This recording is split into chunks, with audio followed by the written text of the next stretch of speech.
So I did a thing, 860 miles, Interlagos. So the car has 860 miles. Actually, it came, like it was further away than 860 miles, but it came on a trailer.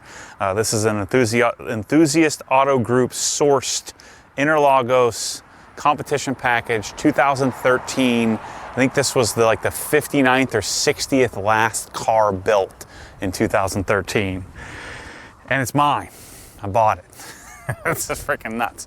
So I've been a whole weekend, like the car came on, was it Friday? So Friday afternoon, I didn't touch it. All I did was get in, I kind of looked at it, but I wanted to save my, popping the hood and opening the trunk for a camera, and I wanted Mike to shoot this. And so all weekend I've been planning to run here and start ripping this PPF off and doing some crazy crap, but this is my sort of first go over of the car, and Mike Figueroa is over there putting lights in HQ, so we're out here in the wind, and it's kind of chilly out here in Florida, but it's kind of nice to look at it. We'll inspect it out here in the sun, and I'll give you my take and talk a little bit about what we're going to do to this thing, which I know many of you are going to freak out, which I don't give a flip. I'm doing whatever I want. I wanted a new E92 M3, and so this is as close as I'm going to get.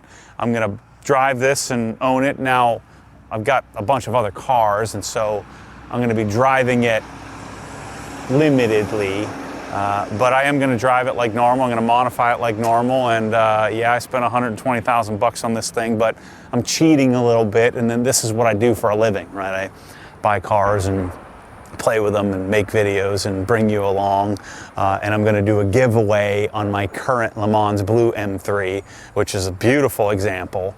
And it's kind of a shame for me to trade, and I prefer LeMans over Interlagos, but it's just, I've been looking for a special car, looking for someday, it was always sort of on the back burner, on the radar, that if I ever found a really low mile, really special, single hump, no navigation car, that I would replace my M3, but that's the only way that I would do that. And when this happened, and then we have this ability to do a giveaway, which is really me selling raffle tickets and selling merchandise in order to pay for this transaction. This will probably be a somewhat profitable move for me, and hopefully a bunch of you watch these videos as we modify and put this thing together. So let's take a walk around. The only thing I'm aware of is that it's all original paint, as you might imagine. Original tires, everything's factory fresh. I probably should put this in a bubble and keep it forever. But what's the point? I'm going to drive my cars. I always get accused of not driving them, but I'm going to drive it. Yeah, here's the window sticker. So this is a 2013. I forget the date, but EAG had the date. Sorry, the wind is going to mess up my audio here. So 60,100 base price. The only options were Interlagos, which is a $550 option, black Novilla leather. I think, wasn't there an extended leather option? I think there was. So this was just the base leather option. Competition package was 2,500 bucks. Oh shoot, this says auto stop start. I don't think mine had that. I guess it did. My 13 has it too. M-Drive included, alarm included, comfort access. The one weird option is rear power shade. He chose that, which was a late 2012 option they added to these, which you could have gotten. Heated front seats, and so that was the key. To order heated front seats, but not the cold weather package, because the cold weather package would put the, I think the cold weather package put the windshield or the headlight squirters on the car, which you didn't want. And then gas guzzler tax and destination charge, so it was $68,175. And I paid $120 for it. Shoot. I only tell you that for context. And I would only do that if I'm pretty sure that my M3, my E92 is the one that I give away is gonna make me a pile of cash. So EAG always sends you all the service records, which I'm assuming there aren't very many of them. So they give, and they even do this where they leave 2 empty sheets. There won't be any sheets because this is not going to any freaking dealer. I'm going to be taking care of this thing myself, I'm sure. One owner. The owner was an engineer, and he loved this thing, I'm assuming. Loved it a whole lot, and maybe he had a bunch of cars. I don't know the whole story. Maybe I'll get that from EAG when I do the documentary for this car. But the only blemish that I'm aware of is he was neurotic about this area of the car not having enough paint. And so there's a little tape line that we can see on the inside. This is what Evan from EAG made me aware of. He added another layer of clear to just this part of the rear trunk. I don't know why he was afraid of this getting scratched or something, but that's the only imperfection in this thing. So I'm not driving it a lick until I get convince either Bradley from Naples Auto Armor, or I've already talked to Ryan about this. I just need to convince Ryan to come up sooner. But Ryan from Auto Paint Guard to come up. We're going to do a full PPF on this. So I need to pull off show you the PPF that's on it, which is atrocious. And it has a coating that I didn't get to EAG in time. They already put the Art to Shine coating on it, which I'll pull that off. So I obviously sat in it to drive it here, but look at this. I don't know if we're gonna be able to capture this because how bright it is out here. Absolutely insane. Just pure perfection. There's not a crease on the seat, not a scrape in the leather, just perfect. And I'm gonna frickin' rip it apart. That was gonna make so many people so mad, and I don't frickin' care. I'm not going to rip it apart. I'm getting Recaro Sportsters. I actually have M Performance seats, but I want them in leather to match. I'm torn on whether I pull the real BMW OEM M Performance seats and put them in here and get another set of seats for the giveaway. I'm not 100% sure what I'm going to do yet, but I think I've already talked to AMX Performance. I think he's in Poland about making me a set of seats with the same M insignia in the same leather, because my other car has speed cloth. This one does have the leather option, but the interior is just freaking incredible. You know, don't even want to sit in the seats because you're going to jack it up. But again, I'm going to treat this car like any car I've ever bought. Just drive it whenever I feel like driving it, and if I have PPF on it, the paint should stay in an OE-like condition. And let's say 10 years from now, I have 8,000 miles on this thing. It's still going to be worth probably more than what I paid for it. So this is the one car that I think that I want to own for the long term. Let's take a look under the hood. We'll talk about all the modifications as we walk around. The wheels are brand new looking. I mean, obviously, this thing is probably driven to like 2 cars and coffee. It's probably spent more time in the sun today than it ever has in its life. Yeah, shoot. So it's funny because the Griot's the guys at EAG were telling me that the guy who owned the car was a big Griot's Garage enthusiast. I was a huge Griot's Garage. It was the only thing I was exclusively using when I owned my 2011, when I got it the first time. And so he took care of the car, maintained the car with Griot's products, and it looks like he didn't have to do much to it, didn't touch it much, but it's pretty freaking good. Clean. Now, it does have this is very popular in 2013. It has the stripe, it has what looks like old 3M PPF. So it took everything in my being to wait to make this video. I wanted to come here this weekend and steam this, get this off of here. Even though it has PPF on it, I'm not driving it until I get PPF on it.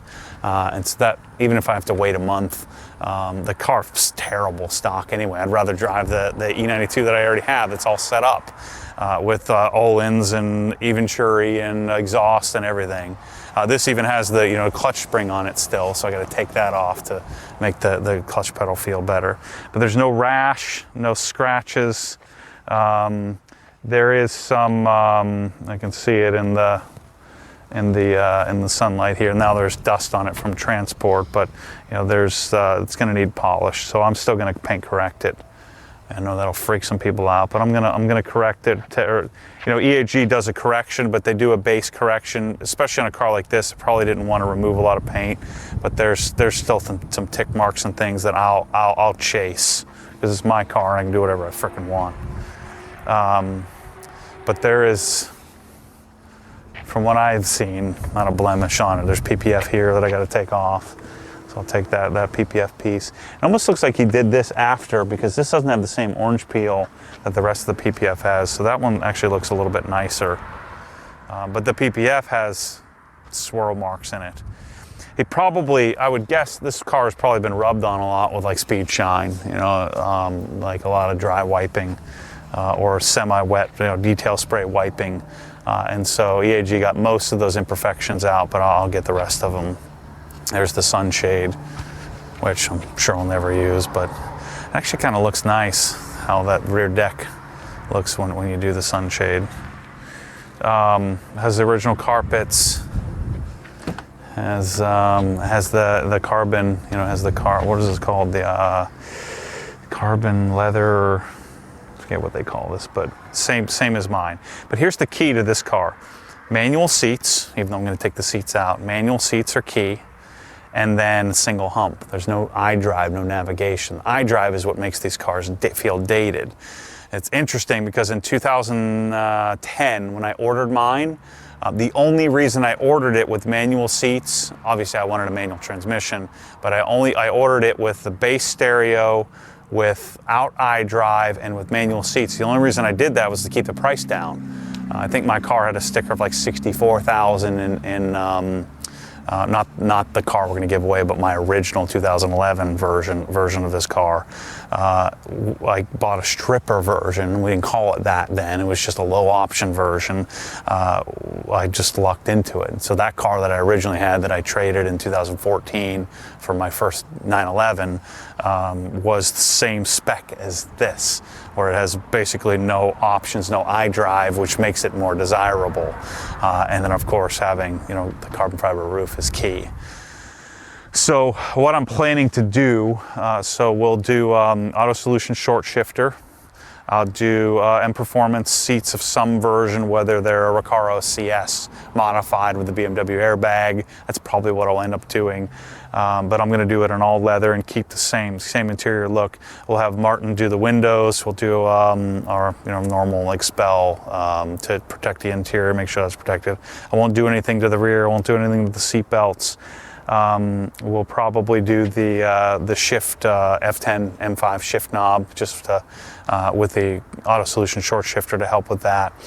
Exterior, we'll do all the I&D stuff. I already ordered all the I&D stuff, so we'll do I like the painted version versus the Shadowline version, the M Performance version. So I like I&D's version better. I ordered those. So grills, gills. You guys are going to hate this because this car is going to be built basically identical, just better than the one that I already have. I mean, there's one best way to do it.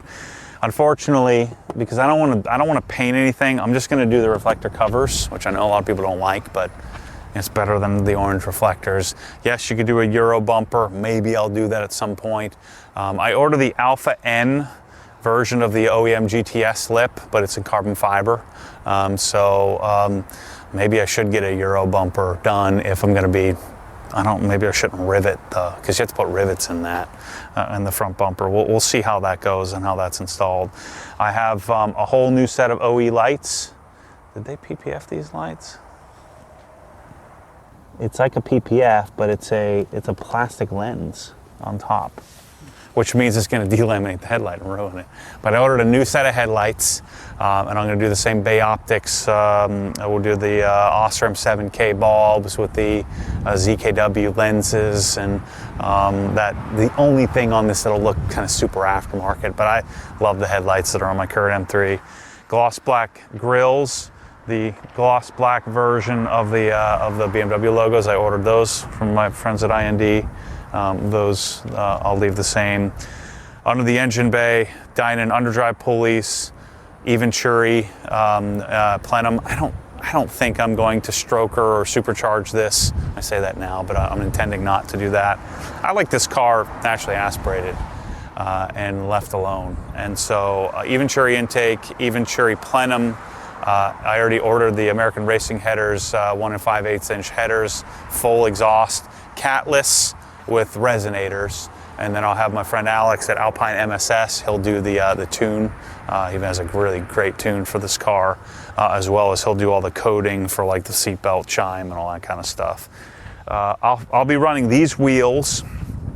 These are the stock 359 M ZCP wheels, competition package wheels. But the brakes are coming off. This is where I'm going to improve upon my current car. I'm doing the Brembo CCM, the carbon ceramics. Not doing an F80 conversion because I still want to be able to run these wheels whenever I want. So I'll run these wheels with the Future Classic spacers, 15 and 12, 15 millimeter front, 12 millimeter rear. I'm doing Öhlins TTX valve for the street with a custom spring from 3DM Motorsport. I've ordered those. And then I'm doing the BM6.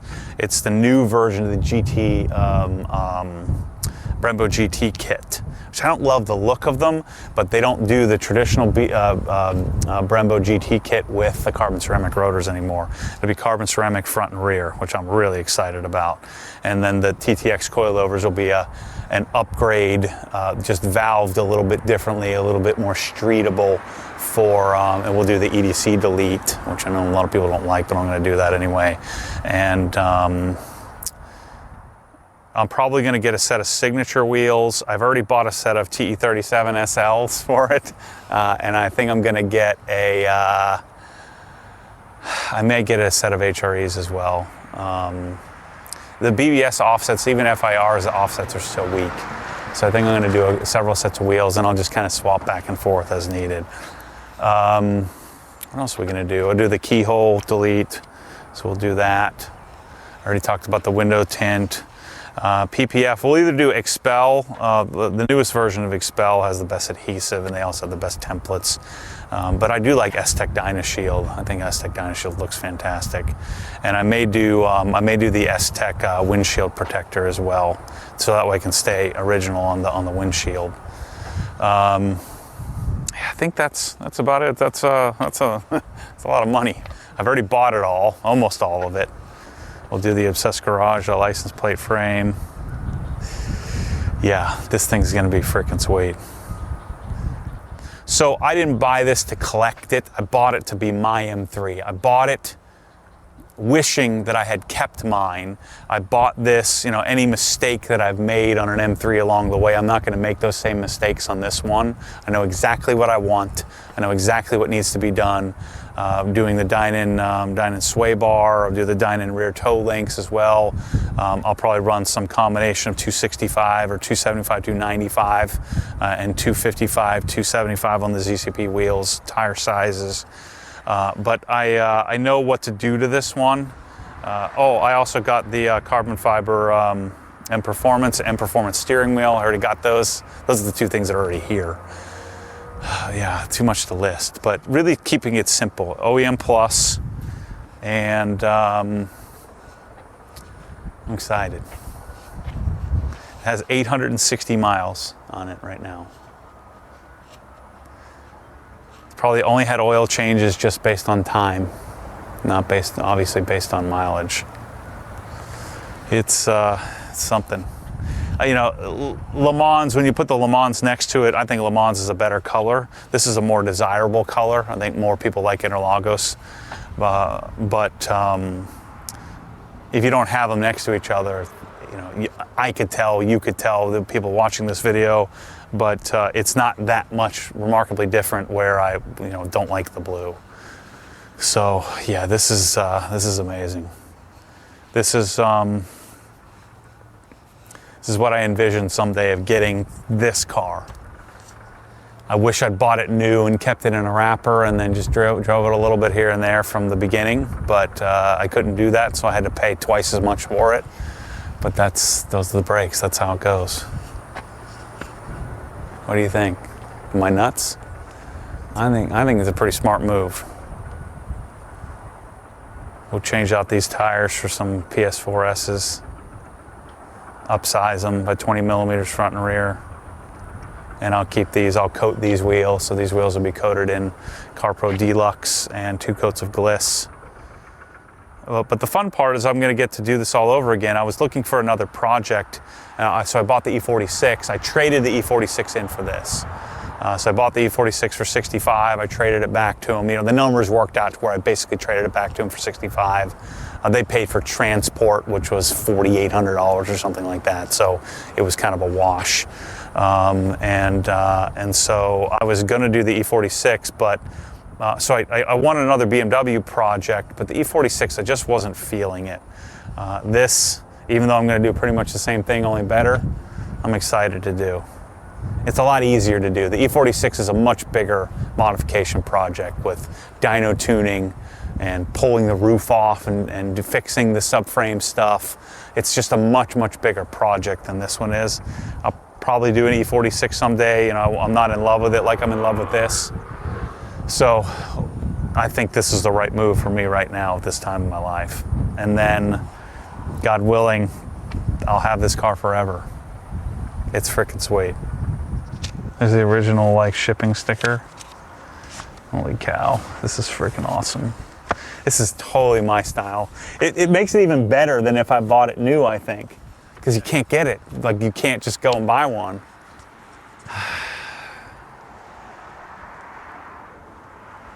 I think this car is going to be worth $500,000 someday. Even after I modify it. Because I'm not modifying anything that's just bolt-on. Yeah, it won't have, what do they call it? Like, they check the bolts for turns or something like that. Like, make sure they're still in the factory spot. But, yeah, I don't really care if it's worth anything or not, because I'm going to sell it. I say that now, but the plan would be to keep this car. Yeah. Just look at the steering wheel. That's what's insane. I'm going to be putting my chicken finger, greasy fingers on that thing. And no Michelle Chick-fil-A video on this one. Yeah, this one isn't getting... you know, it was nice at the time, though, to get the M3, my LeMans, to get that one, my current one, to experience that. You know, that had a front and rear end collision. I think they said it was hitting a drive-through. I think that freaking dealer's probably making that up, but it's perfect. But it's been a collision, so and it has 37,000 miles on it, so it's a really nice car, probably worth a decent chunk of change now. But I bought that for 43, and I didn't really. It wasn't the end of the world if something happened to that car, so I didn't have the same like that same fear that I had on my first one. And then this one, you know, I think I'm kind of over that. My cars don't mean as much to me as they used to. So now it's just an object, it's just a car. But, you know, in 2010, 2011, when I got my first M3, it was too important. Every little thing that happened, I was distraught. This one, yes, it's an important car. Yes, it's an expensive car, but it doesn't mean as much to me. It's fun to get it, and I think I'm ready to enjoy a special car, even though mine is really nice. My LeMans is really nice. This one is special, but I think I'm prepared emotionally, monetarily to appreciate and have fun with something like this, but not give a crap what anybody thinks and do it the way I want to do it, which, you know, of course, I think is the best way. So, yeah, stay tuned. I think it's appropriate. As always, stay tuned for more crazy. This one's up there. We're gonna do our best with this sucker. It's gonna be awesome. See you soon.